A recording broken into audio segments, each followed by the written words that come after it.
Assalamu alaikum wa rahmatullahi wa barakatuh. Hello everyone and welcome to my new another video. Today I will share with you all type of noun. And give me 5 minutes, I will clear your mind about noun. So let's begin and keep continuing. So noun কি? Noun হচ্ছে কোনো ব্যক্তি, বস্তু, স্থান, গুণ, ধারণাকে বোঝায়। Noun হচ্ছে 5 প্রকার: proper noun, common noun, collective noun, material noun, and abstract noun. So proper noun হচ্ছে এমন এক নাউন যে নাউন নির্দিষ্ট কোনো স্থান, ব্যক্তি, বস্তু, গুণকে বোঝায়। যেমন নির্দিষ্ট স্থান, ব্যক্তি, বস্তু বলতে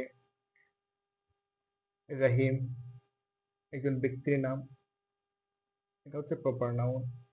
ঢাকা, বাংলাদেশ, এই সমস্ত যে ওয়ার্ড গুলো রয়েছে ওগুলো হচ্ছে প্রপার নাউন।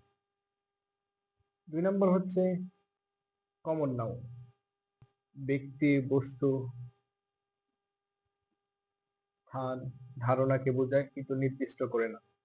3 নম্বর কালেকটিভ নাউন বা সমষ্টিগত নাউন, যেটা কোনো নির্দিষ্ট একটি দলকে বোঝায়, যেমন টিম, গ্রুপ, ক্লাস, এটসেট্রা। 4 নম্বর হচ্ছে ম্যাটেরিয়াল নাউন। ম্যাটেরিয়াল নাউন হচ্ছে যে নাউন কোনো পদার্থ বা উপাদানকে বোঝায়, ওই নাউনকে ম্যাটেরিয়াল নাউন বলা হয়। যেমন গোল্ড, ডায়মন্ড, ওয়াটার। আর এই ম্যাটেরিয়াল নাউন সবসময় আনকাউন্টেবল হয়, কারণ এগুলা গণনা করা যায় না, বা গণনা করা গেলেও এগুলা গণনা করার কোনো রীতি নাই, সেই জন্য এটা আনকাউন্টেবল নাউন। 5 নম্বর হচ্ছে abstract noun.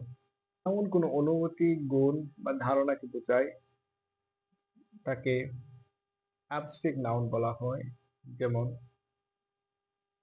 Freedom, honesty, etcetera. আর সর্বশেষ নাউনের বৈশিষ্ট্য কি হচ্ছে বাক্যে সাবজেক্ট, অবজেক্ট এবং কমপ্লিমেন্ট হিসেবে ব্যবহৃত হয়। নাউন সিঙ্গুলার হতে পারে, প্লুরাল হতে পারে।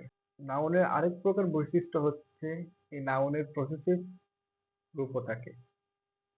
ধন্যবাদ সবাইকে। আপনি যদি এই চ্যানেলে নতুন হয়ে থাকেন অবশ্যই চ্যানেলটি সাবস্ক্রাইব করবেন। Thank you, see you again. আসসালামু আলাইকুম।